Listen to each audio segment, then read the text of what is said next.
amigos do canal Detetives Vascaínos, iniciando a semana com muita informação sobre o Vasco num dia marcado pela chegada do Fernando Diniz ao clube. O treinador deixou o seu cartão de visitas aqui e eu vou te contar todos os detalhes do primeiro dia do novo treinador vascaíno, que já embarcou, já está lá na Argentina junto com o grupo e faz aí um duelo decisivo amanhã contra o Lanús pela Sul-Americana. Se não vencer, não poderá avançar para a próxima fase de forma direta.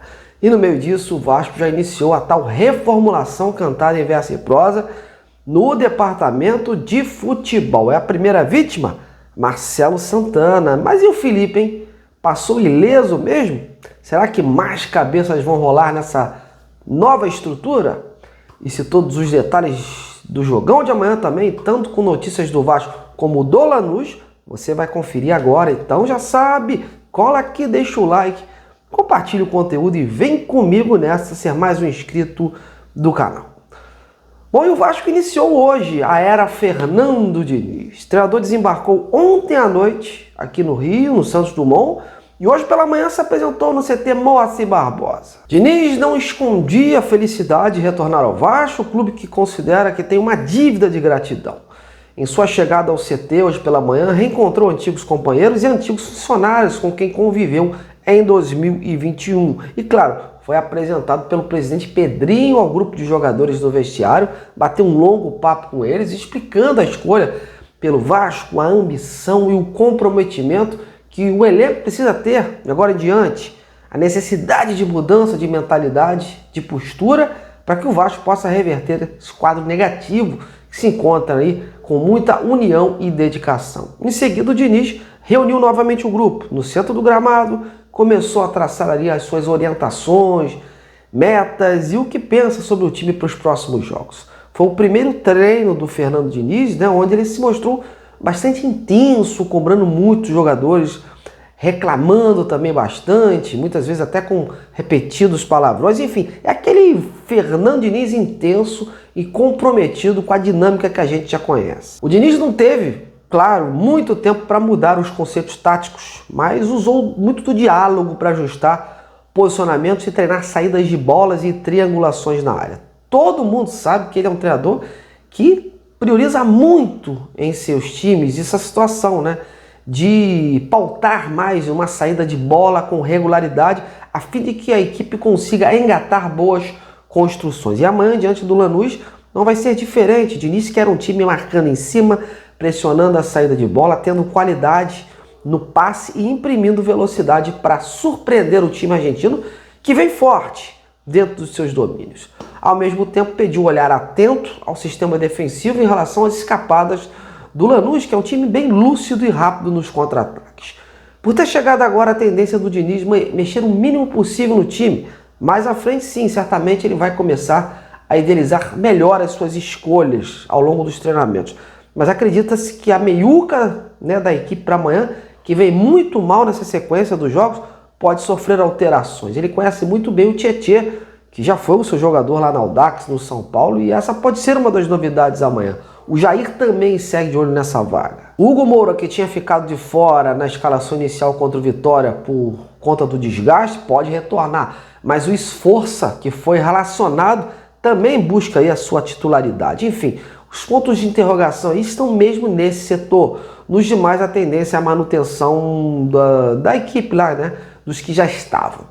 Sobre a lista de relacionados, como vocês podem ver aí, não tivemos muitas novidades. Seguem de fora o Jean David, o Souza, mas o Lloyd Augusto, que foi bem criticado no último jogo por conta do seu comportamento, foi confirmado. Resta saber se ele terá oportunidades com o Diniz neste primeiro momento. Portanto, podemos ver o Vasco aí em campo com o Léo Jardim, o Paulo Henrique, o João Victor, o Luiz Gustavo, o Lucas Piton, o Hugo Moura ou o Esforça, o Tietê ou o Jair. Tem o Paulinho também por fora, enfim, Coutinho e o Nuno Moreira, e o Ryan e o Verratti. Mas é aquela coisa, galera?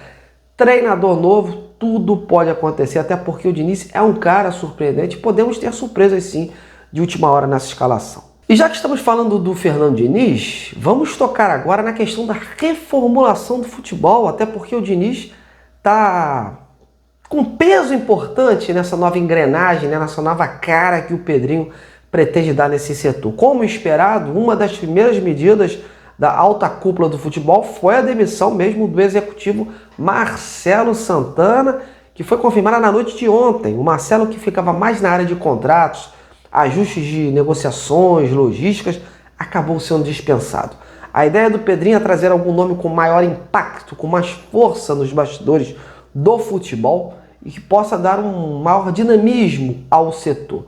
Cogitou-se inclusive o nome do Rodrigo Caetano, mas hoje, trabalhando na seleção brasileira, é praticamente inviável essa contratação, né? O próprio Rodrigo não vai trocar uma visibilidade de estar no departamento de uma seleção brasileira indo para o Vasco, apesar de todo o carinho e admiração que ele tem pelo clube, nunca deixou de esconder isso. Mas isso hoje é chover no molhado, a menos que a CBF, claro, o demitisse e com isso ele ficasse, né, livre do mercado. Mas é um nome realmente que o Pedrinho gosta, que sempre gostou. Enquanto isso, o CEO Carlos Amodeu segue acumulando as funções destinadas ao Marcelo Santana. E aí o suspense ficou todo em cima do Felipe Maestro. A pressão gigantesca dentro do Vasco seria pela demissão do diretor técnico e que estava aí como treinador interino. Contra Felipe, críticas não só direcionadas às suas escolhas dentro de campo, como pelas contratações, já que muitos nomes do elenco foram contratados, passaram pelo seu crivo, né, pelo seu aval ou indicação. Porém, meus amigos, Felipe passou ileso disso, não foi demitido, segue no Vasco, inclusive está acompanhando a delegação na Argentina para esse jogo. Pedrinho tem uma admiração muito grande pelo Felipe, é considerado seu braço direito, amigo de infância, e dentro desse contexto era muito difícil, né, a sua demissão. O que deve ser feito é tentar blindar mais o Felipe neste momento, né? Ele deve seguir nesta pasta como diretor técnico, mas com funções diferentes da que iniciou no Vasco. A ideia é dar uma preservada nele. Muito se comentou nos bastidores que ele poderia até ganhar uma voz mais ativa na base do que no profissional, mas por hora ele segue aí como diretor técnico do profissional. Veremos mais adiante se, com uma possível contratação do novo diretor executivo, aí sim o Felipe poderia ter uma outra função dentro dessa estrutura montada pelo Pedrinho. O Pedrinho confia muito, né, meus amigos, no Fernando Diniz, e vai ficar nítido mais à frente que o treinador terá mais poderes nessa estrutura do futebol. Algumas decisões administrativas ele será consultado, como também, claro, na busca por reforço. Apesar de ter chegado hoje, ele já vinha tendo uma leitura do elenco e vai junto com o Pedrinho discutir nomes que possam ser viáveis para o perfil tático que ele pretende implementar no time. Portanto, amigos, esse é o cenário do Vasco, o cenário de mudanças, e algumas delas ainda prometem acontecer. Pedrinho vem conversando diariamente com seus pares, se reunindo, discutindo ações e soluções. Veremos aí o que se desenrola, né, após esse jogo, e o que pode ser decisivo, inclusive, para o Vasco, já que uma derrota, o time perde a chance de se classificar de forma direta na Sul-Americana, e só mesmo uma vitória para dar um novo rumo a isso. Bom, para terminar, já que estamos falando aí de Sul-Americana, vamos falar do Lanús, né? Saber como chega o time argentino para amanhã. O Lanús perdeu nesse sábado para o Boca Juniors nos pênaltis. Foi eliminado das oitavas de final do torneio Apertura lá na Argentina. Mas na Sul-Americana o time está muito bem e quer definir logo em casa a sua classificação de forma direta, sem depender de nenhum resultado. E vai contar com seu artilheiro, Walter Bu.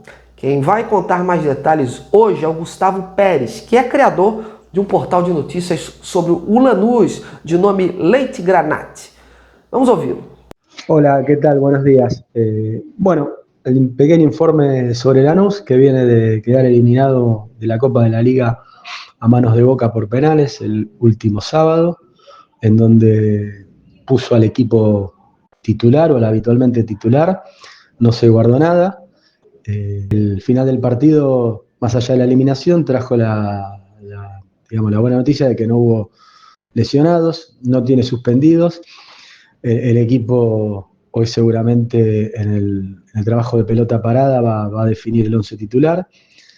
Lo más probable es que repita equipo, salvo hay alguna pequeña duda puede haber en la mitad de la cancha, en donde habrá que ver si por los costados vuelven a repetir Salvio y Carrera, o ingresa Segovia o Dylan Aquino de entrada, el resto del equipo sería el mismo. Entonces sería Lozada en el arco, en el fondo Méndez, izquierdos, De Jesús y Marsic. En la mitad de la cancha lo más probable es que sea Cardoso y Medina. Un poquito más adelante Carrera, Marcelino Moreno Salvio y en la delantera Bou.